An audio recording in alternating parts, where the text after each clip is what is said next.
Croeso cynnes iawn i chi i'r gwasanaeth yma bore yma. Mae ddrwg yn ei gynnau ni dipyn o gyhoeddiadau a dydyn nhw ddim i gyd ar y daflen, ond mi ai drwyddyn nhw'n ar y deg. Da ni'n cael dathliad cynheuaf yn y gadeilan ar y 5, sef wsos nesaf. Felly, os oes gennych chi nwyddau sych ar gyfer y banc bwyd, neu tyniau, newch chi ddod â nhw os gwelwch yn dda wsos nesaf. Hefyd, mae trwyddedi'r parchedig Andy Broadbent ar y 15 o mis Hydref yn Maes Gerchan. Dwi'n cael fy sefydlu yma ar yr 11 o Hydref ar ddydd Sadwrn, a wrth gwrs mae yna groeso cynnes iawn i chi. Os ydych chi eisiau dod, ella sa chi'n medru deud wrtha fi neu un o'r clerigion eraill, jyst mwyn i gael rhyw fath o syniad o niferoedd. Da ni'n cael gwasanaeth i nodi'r blwyddyn gyfreithiol ar Hydref y 12 am 11, a wedyn mae hynny yn golygu bod y gwasanaethau eraill yma 7:45 cymun arferol, a da ni'n cael cymun dwyieithog hefyd yn y pnawn am 3:30. Da ni hefyd eisiau cynnal cyfarfod i wirfoddolwyr ar Hydref y 15 am 10 o gloch, dydd Sadwrn ydy hwnnw. Y syniad ydy jyst i fi ddod i nabod y gwirfoddolwyr presennol sydd gyda ni, a hefyd i chi gysidro, ella sa chi eisiau gwirfoddoli yn y Gadeirland, a da ni yn keen iawn i gael gymaint o bobl a phosib yn helpu allan. Hyd yn oed os ydych chi eisiau just helpu allan, dydwch unwaith y mis just yma yn croesawu pobl, mi fysa hynna'n gret. Yn dilyn yn cyhoeddiad wythnos dwytha am show zone sy'n cyfarfod yn y neglus ni yn Maes G. Da chi'n cofio fi ddeud bod nhw wedi cyrraedd y rownd derfynol yng ngwobra Make a Difference, BBC. Wel, dath nhw ennill, felly mae hynna'n newyddion gwych. A hefyd ydych chi wybod, ges i a Gareth sydd yn y ffrent y fan hyn, gyfarfod buddiol iawn efo'r cor wsos dwytha, a da ni'n parhau'n trafodaethau. A hefyd, be dwi wedi deud wrthyn nhw ac i bawb hefyd, bod mae yna groeso unrhyw un daro i mewn i'r Gadeirland, os ydych chi eisiau cael gair efo fi'n benodol, fatha drop-in, ar ôl y gwasanaeth ar y dydd Merchar, sef 5:30. Ar ôl edrych ar y nyddiadur, dwi yma wsos yma, ond wsos wedyn dwi yma'n cyfarfod deoniaid, felly fyddai ddim yma wsos wedyn. Ond o hyn ymlaen, fyddai yma yn y Gadeirland am 5:30 bob dydd Merchar yn symud ymlaen heb law yr wsos ar ôl hon. Felly dwi yn ymddiheuro bod hyn i ddim i gyd ar y daflen. Mae hynna oherwydd bod Sam wedi bod i ffwrdd wsos yma a wedi gwneud y cyhoeddiadau yn barod. Felly mae rhan fwyaf cyhoeddiadau yma ar gyfer yr wythnosau ddod a dyn mi fydd nhw ar y daflen. Peth pwysica ydy nodi bod o'n wasanaeth cynheuaf, diolchgarwch am y cynheuaf wsos nesaf, felly croeso chi ddod â nwyddau sych efo chi ar gyfer y banc bwyd. Felly, gan ni dreulio rhyw enid bach o ddistawrwydd yn paratoi'n hunain ar gyfer ein gwasanaeth.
Yn enw'r Tad a'r Mab a'r Ysbryd Glân. Amen. Gras a thangnefedd a fo gyda chi. Gwyn ei fyd, y sawl mae Duw Jacob yn ei gynorthwyo, ac y mae ei obaith yn yr arglwydd ei dduw. Gan gynnull i ddathlu'r Cymun Bendigaid gogoniant i Dduw, yn baratwn gan gyffesu ein pechodau. Gan ymddiried yn naioni ein tad tregarog. Wedyn cynnal gan addwynder Iesu ein cyfaill. Ac wrth weld ein bywydau o'r newydd yn llewych yr ysbryd bywiol.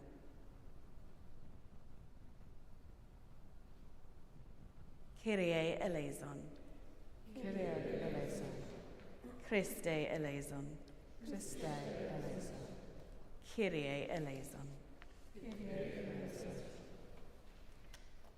Dad Nefol, yr ydym wedi pechu ar feddwl gair a gweithred, a heb wneud yr hyn a ddylem. Mae'n wedd rwg gennym, ac yr ydym o ddifrif yn edi farhau, mwyn dy fab Iesu Grist a fi farw drosom. Mae ddeia un i'r cwbl a eithebio, ac arwain ni yn ei ffordd ef, i gerdded fel plant y goleuni.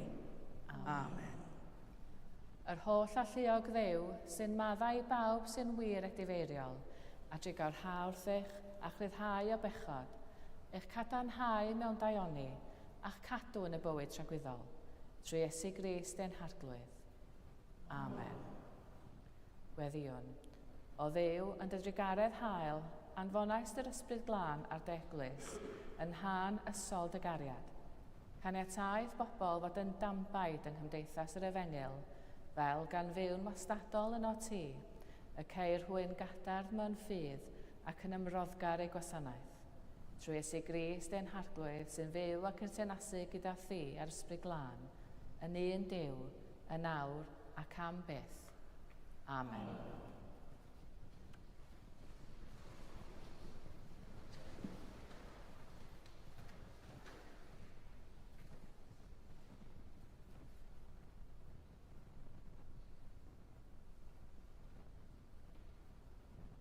Molwch yr arglwydd, fy enaid mola'r arglwydd.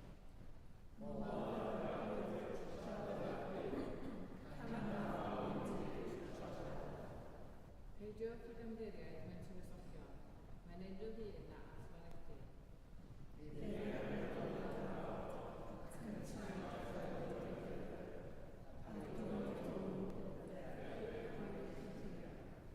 Gwyn ei fyd y sawl y mae Duw Jacob yn ei gynorthwyo, ac y mae ei obaith yn yr arglwydd ei dduw.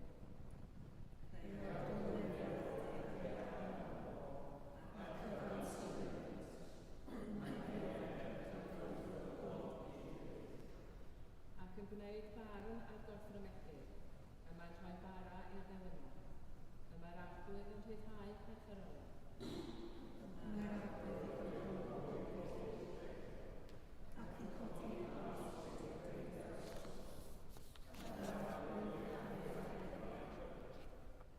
Mae'r arglwydd yn gwylio dros y dieithriad ac yn cynnal y weddw ar amheuon, y mae'n diwetha ffordd y drygones.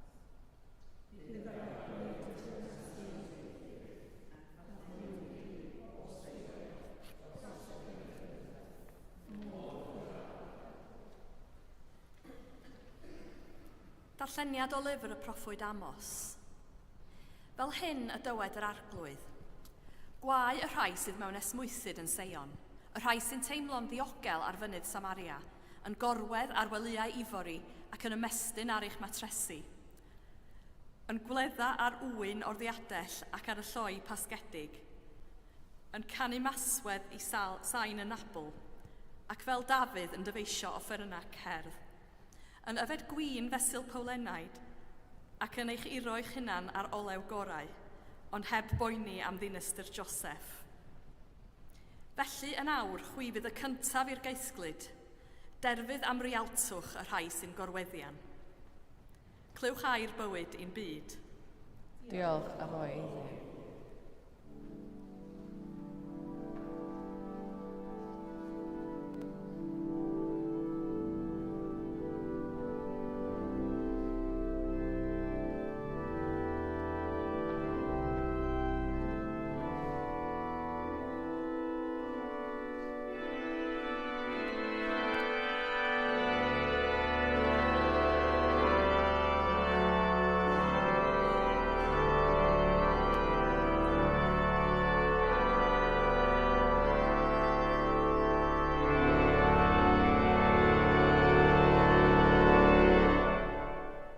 Yr arglwydd a fo gyda chi.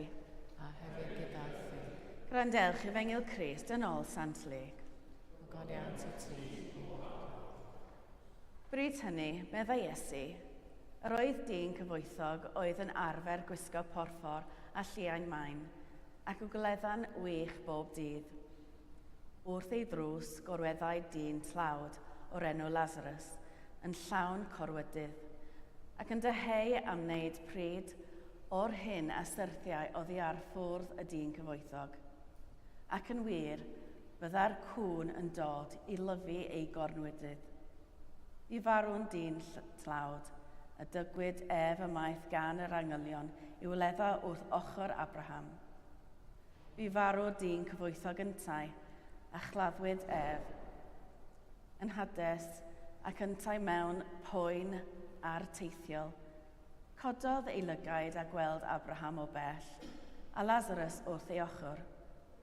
A galwodd Abraham fy nhad trigahar wrthyf, anfon Lazarus i olychu blaen ei fes mewn dŵr ac i oeri fy nhafod, oherwydd yr wyf mewn ungodd yn y tân hwn. Fy mhlentyn, medda Abraham, cofia i ti dderbyn dy wynfyd yn ystod dy fywyd, ac Lazarus yr un modd ei adfyd. Yn awr, y mae ef yma yn cael ei ddiddannu, a thitha yn dioddef mewn ungoedd. Heblaw hyn oll, rhyngom ni a chwi y mae agendor llydan wedi ei osod. Rhag i neb y ddymunau hynny groesi oddi yma ato chwi, neu gyrraedd oddi yna atom ni. Atebodd ef, os felly fy nhad, rwy'n erfyn arnat ei anfon ef i di fy nhad at y 5 brawd sydd gennyf. I'w rhybuddio am y cyfan, rhag iddynt wythau ddod i harteithio yn y lle hwn. Ond dywedodd Abraham, y mae Moses a proffwydi ganddynt, dylent wrando arnynt hwy. Nag ei Abraham fy nhad, atebodd ef, ond os a rhywun atynt o ddi wrth y meirw, fe edi farhant. Ond meddai ef wrtho, os nad ydynt yn gwrando ar Moses a'r proffwydi, yna ni chant ei har gyhoeddi, hyd yn oed os atgyfoda rhywun o blith y meirw. Dyma efengil yr arglwydd. Goniant i ti, o Christ.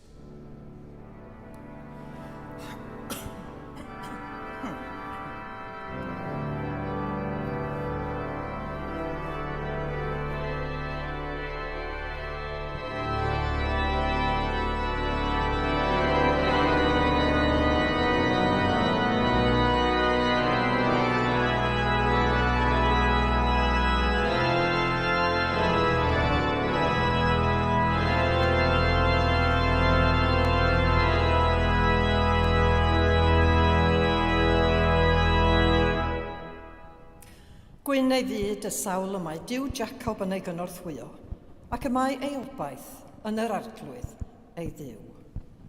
Yn enw'r Tad a'r Mab a'r Ysbryd Glân. Amen.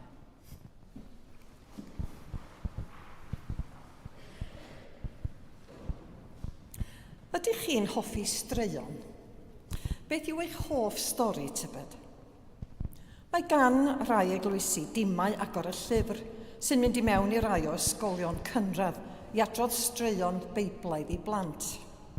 Mae'n ffordd wych o sicrhau bod plant yn cael y cyfle i glywed straeon Beiblaidd ac i ddysgu am foesoldeb. Adnodd arall byddai'n cael ei ddefnyddio yn yr eglwys i adrodd straeon i'w blant oedd chwarae diwiol. Ysgrifennwyd a'i ddylunio gan seicolegydd Americanaidd o'r enw Jerome Berryman. Chwarae ddiwiol, mae hwnnw rhywbeth sy'n tynnu allan gallu naturiol plentyn i ymarfer syndod ac i ryfeddu. Ac mae bob amser yn fysynu sut mae plant yn darganfod rhywbeth gwahanol bob tro rydych chi'n adrodd stori benodol iddyn nhw. Mae'n anhygoel gweld y mewn welediadau sydd gan blant i'r stori. Mae hefyd yn anhygoel sut mae plant yn dyfeisio darnau ychwanegol ar stori, ac weithiau mae'r un peth gydag oedolion. Rydym hefyd yn casglu gwahanol fewn welediadau pan glown stori, dro ar ôl tro, ac rydym yn ychwanegu darnau at y stori, fel y gellir eich ymhwyso i'n sefyllfaoedd ein hunain. Gall weithiau swnio fel stori hollol wahanol. Wrth ailadrodd, gall stori gael ei haddurno a thyfu mewn ystyr, gan gyfleu gwirioneddau gwahanol i wahanol bobl. Mae'r stori yr Efengil heddiw braidd yn debyg i hynny.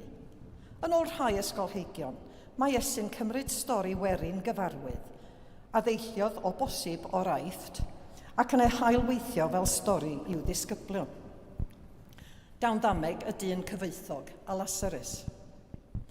Mae'r ddameg hon yn ail ddechrau'r ymosodiad ar arweinwyr Iddewiaeth am ei hagwedd tuag at alltudion, a drwy oblygiad y cenhedloedd. Defnyddiwyd stori werin i bortreadu cynrychiolydd o Phariseaeth yn ceisio cysur yn wylo alltyd. Tybed allai'r stori hon hefyd fod yn dangos bod agwedd anghywir at gyfoeth yn achosi agendor mawr i ffurfio rhwng person a Duw. A dim yn gweld ein hadnoddau fel rhoddion Duw i'w rhannu ag eraill. Neu a dim yn gweld yr adnoddau hynny fel modd adeiladu cyfoeth i ni ein hunain yn unig yma ar y ddaear. Un peth sy'n sicr. Pan fyddwn yn marw, ni allwn gymryd caffaeliadau o'r fath gyda ni, ond i bai bod yn hermau cyfoeth ysbrydol, nwyddau fel gras, cariad a thrigaredd. Mae rhai pobl yn edrych ar bobl gyfoethog gyda chefndigen, ond weithiau gall cyfoeth ddod yn gerrig melyn o amgylch gyddfau pobl.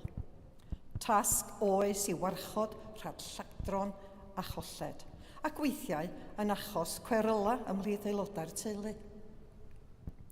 Ond dylem hefyd gofio bod llawer o bobl sydd â chyfoeth yn defnyddio eu caffaeliadau i helpu eraill. Credaf bod yna lawer o rybuddion i ni yn y ddameg hon, yn enwedig ynghylch yr angen i ni arfer cyfiawnder a thrigaredd yn ein bywydau.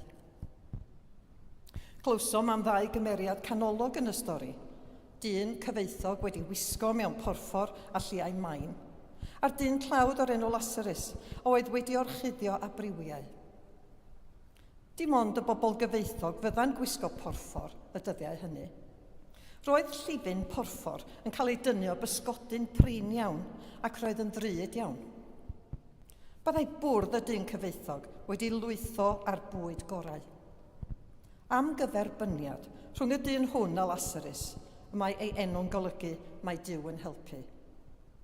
Ac yw'r unig gymeriad y dywedir ei enw wrthym yn y stori hon. Yn sicr, ni fyddai ei fwrdd ef wedi lwytho ar bwyd gorau. A barnio'r disgrifiad a roddir i ni, mae'n swnio fel pe bai'r dyn hwn yn dioddef o ddiffyg maeth difrifol. 2 fileniwm yn ddiweddarach. Nid oes llawer wedi newid yn y byd. Mae'r agendor rhwng y cyfoethog a'r tlawd yr un mor eang. Cymerwch eiliad i feddwl am y materion yn ein hoes ni, y pynciau hynny rydyn ni'n clywed amdanynt ar y newyddion o ddydd i ddydd. O ran sefyllfaoedd yn y byd, a'r rhain ein hardaloedd ein hunain. Mae'r angen am gyfiawnder a thrigaredd, yr un mor frys heddiw, ac yr oedd yn ystod gweinidogaeth ddaearol Iesu. Diolch byth am bobl a sefydliadau sy'n gweithio i ynnioni'r cydbwysedd mewn cynifer o wledydd. Mae rhai pobl yn gweld y stori hon fel un am wrthdroi rolau yn y byd a ddaw. Mae angen bod yn ofalus yma, ond mae'r rhybuddion ingol i ni. Rwy'n credu bod gan y ffordd yr ydym yn byw ein bywydau yn y bywyd hwn, ganlyniadau tragwyddol.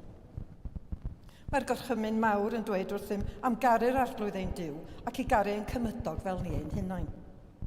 Os gwnawn hyn, bydd ein calonnau a'n meddyliau yn cael eu hagor a byddwn yn darganfod na allwn ond dangos tosturi i'r rhai mewn angen.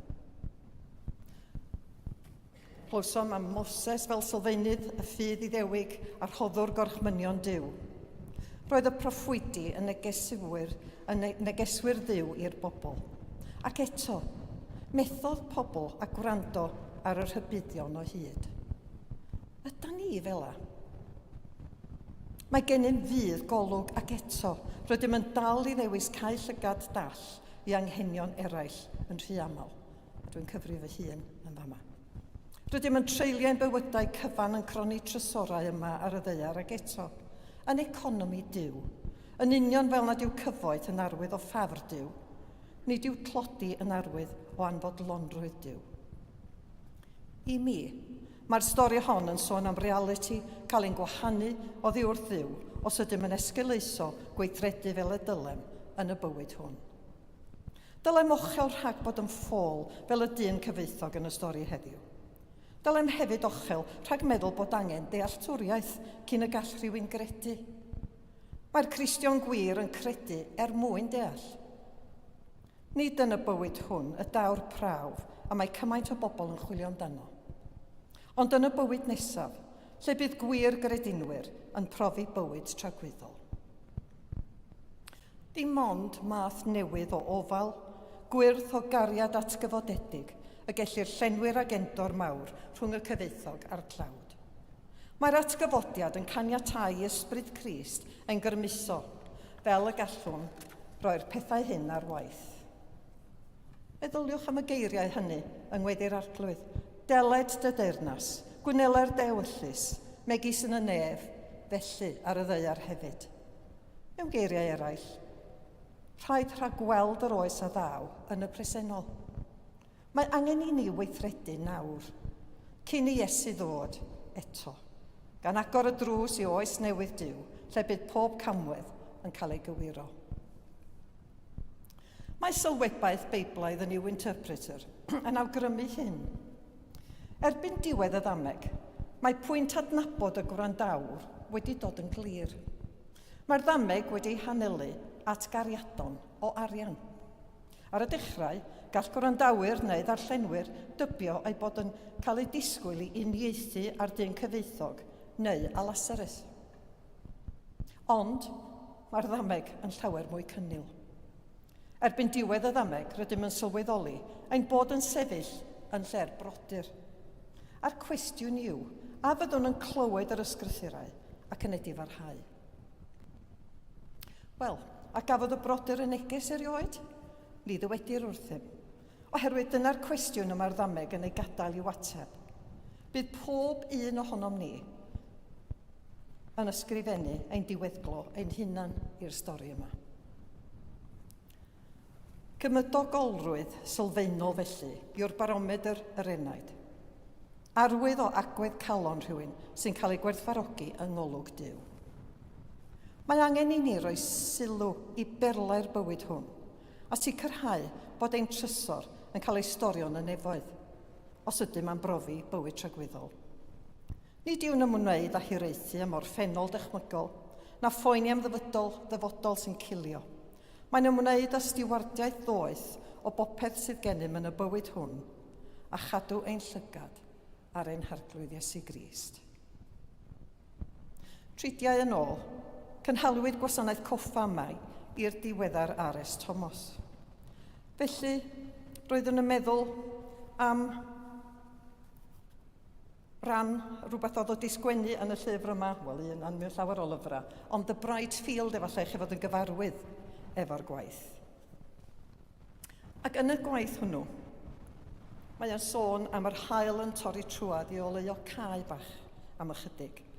A wedyn mae'n sôn am fynd ar ei ffordd a'i anghofio. Ond, dywedodd Ares Thomas yn ei bennill, ei fod o'n cofio y pethau o werth mawr. Yr un cae a oedd ar trysor ynddo.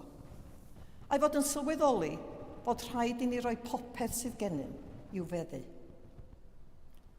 Soniodd nad yw bywyd am rithro ymlaen at dyfodol sy'n cilio, nac am hiraethu am orffennol dychmygol. Dyma'r troi o'r neilltu, meddai, fel Moses at wyrth y berth fydd wedi ei goleuo. Mae'n sôn am disgleirdeb oedd mor fyrhoedlog anheinctid unwaith. Ond dyma, medda fo, yw'r tragwyddoldeb. sy'n aros amdano. Rwy'n gweddio y bydd pob un ohonom yn ysgrifennu ein diweddglo ein hunain i'r stori hon. Mewn ffordd fel bod agweddau ein calonnau yn cael ei gwerthfawrogi'n wirioneddol yng ngolwg Duw. Yr hwn yr ydym yn rhoi'r gogoniant iddo, yn awr ac am byth. Amen.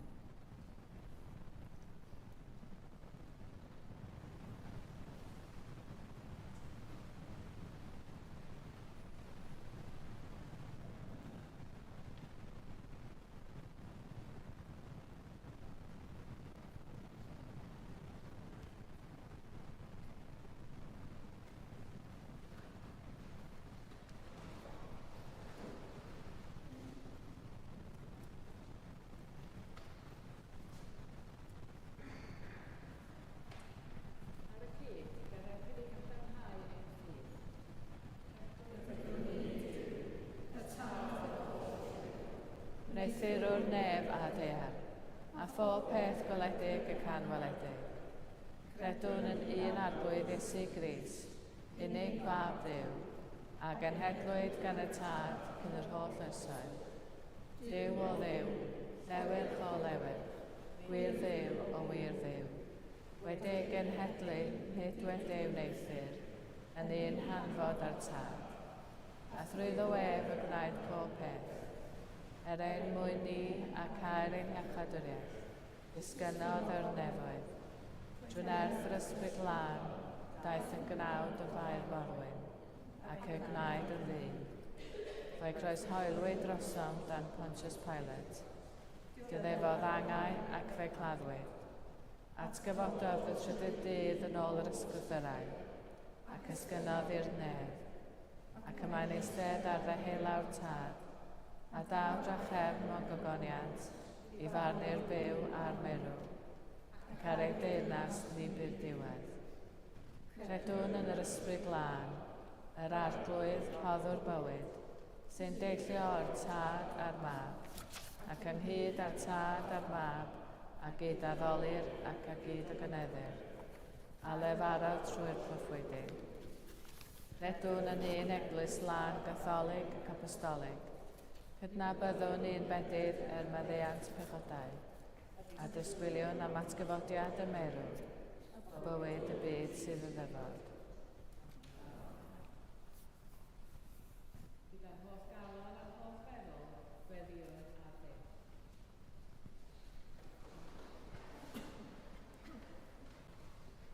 Arglwydd, a ddewais fod gyda ni yn ein ddiflastod. Dioddefa ni i fod mor hydd, a mynegu arglwydd dwed a dal. Arglwydd yn dy drigaredd, gwrando ein gweddi. Gweddiwn dros bawb yn ei gwaith a'i bywyd benyddiol. Dros bawb sydd yn gweithio o blaid cyfiawnder, rhyddid a heddwch. Fe gofiwn yn enwedig am yr Ukraine, Rwsia, Dwyrain Pell, Sudan, Gaza, a phob gwlad arall sydd heb ei henwi. Arglwydd, yn dy drigaredd, gwrando ein gweddi. Arglwydd yw, fe weddiwn dros y gadeilan hon, a phob eglwys o'n cwmpas. Weddiwn am ein deion Manon, am Canon Tracy a phob arall sydd yn gweithio yma yn y gadeilan. Arglwydd yn dy drigaredd, gwrando ein gweddi. Gweddiwn am y cleifion a'r sawl sydd yn diodda, a fe gofiwn yn enwedig am Julian, Jamie, Arvidas, John, Nick, Jill, Mavis, Anthony a James. Doroneg sydd yn ti ymdopi ac i wella. Arglwydd, yn dy drigaredd, gwrando ein gweddi. Dad Nefol, Ymddiredwn i'r ofal pawb a fu farw yn ffydd Crist. Fe gofiwn am Edna Oldred, Dolffina, Antanas, Seslova Filiwn, Alexandria, Eriandas, Sarunas, Solius, William Kegler, Kathleen Kegler, Margaret Edwards a Bethan Williams. A fi gofiwn heddiw yn ei gwylgoffa am Alan Solery, Christine Solery, Margaret Thrall o Ffeiriad, Elfyn Roberts, Pam Odom, Diacon, ac Ian David Eyre. Caniatáu ni gyda hwyran yn dy deyrnas. Gorffwys tragweddol dyro iddynt o arglwydd a llywyrched golreini gwastadol arnynt. Gorffwysed hwy mewn tangnefedd a chyfodi mewn gogoniant. Ti o arglwydd yw ein brenin a'n Duw. Ti'n unig sydd ag doethineb i wybod yr hyn sydd orau i ni. Y cariad i'w gyflwyno, y nerth i'w wireddu, a'r tragwyddoldeb i'w barhau. Rho i ni ond gras i gredu, i geisio, i dderbyn ac i ddefnyddio'r rhoddion hyn o thailioni yn dy wasanaeth. Hyd diwedd ein hoes. Trwy Iesu Grist ein harglwydd. Amen. Dad Tregarog, derbyn y gweddiau hyn mwyn dy fab ein gwaredwr Iesu Grist. Amen.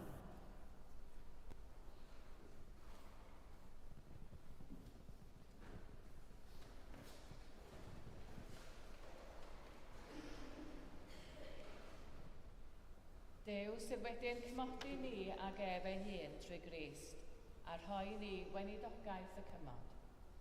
Tangnefedd yr arglwydd a fo bob amser gyda chi. A hefyd gyda chi. Rhannwn arwydd o dangnefedd.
Ffynias ni ar ddyfelwyd y hyn, ond yr ydym ni wedi ddiwyno'r ddelw honno a syrthio'n bryn y ddigoniad. Roedd yn ddiolch i ti am anfon dy fab i rannu ein bywyd ni. Fe'i hildiais di farwolaeth fel y Caerdydd ei hychlu, a'i atgyfodi o wrth y meirw fel y boen ni fyw yn y le ac yntau'n amuna. Sancteiria a ddysbryd y bara hwn a gwir hwn, dyroddion i ni, fel y bont i ni yn gorff a blaen yn iachawdwr i Sigrist. Y nos y Dydd cymerodd bara, ac wedi rhoi diolch fe torodd a'i roi i'w ddisgyblion gan ddweud, cymerwch, wytaw, hwn yw fy nghorff, a roddir drosodd. Gwnewch hyn cof amdano.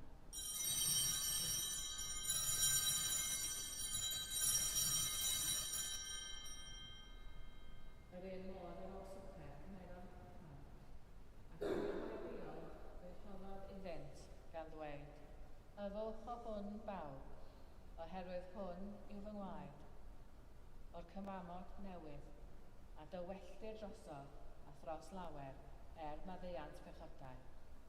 Gwnewch hyn bob tro yr yddwch cof amdano.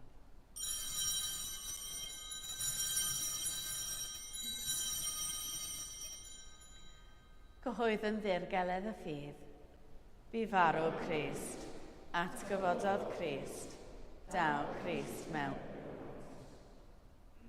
Fel y gorthmynodd ef i ni o dda, yr ydym yn cofio Iesu Grist y fan, gan gyhoeddi ei farwolaeth fuddugoliaethus, a chynwlawenhau ei atgyfodiad a'n disgwyl iddo ddod o'r gogoniant, deud o'r bara hwn a'r cyfan hwn i ti, derbyn ein habedd o ddiolch o mwyant. Adfer ac adfywiad y holl bobl, ac meddylna ni a phawb ac wedi ymdrosteth a thras a phendithneddol, a derbyn ni yn y diwedd gyda pob saint, i'r llawenydd di-derbyn hwnnw a addawyd i ni gan dy dda, ein chadwyr Iesu Grist. Trwy roed gydag yn ddoe, yn undod yr ysbryd glân, eiddo ti da holl y llio, yw pob anhyder a ddiffoniad, yn oes oesoedd.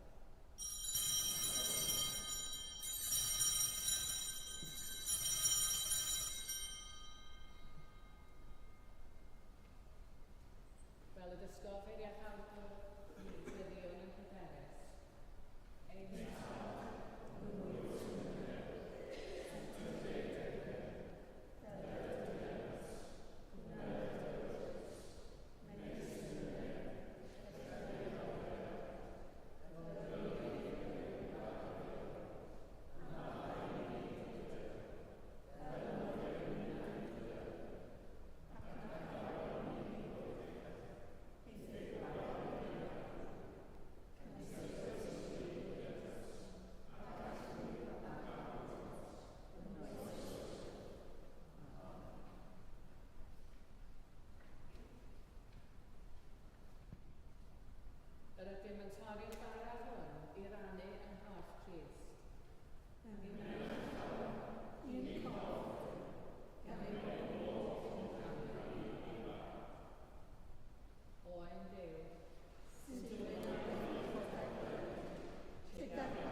bendith Duw holl a lleol, y tad, y mab a'r ysbryd glân, a fan eich plith ac a jigo gyda chi'n wastad.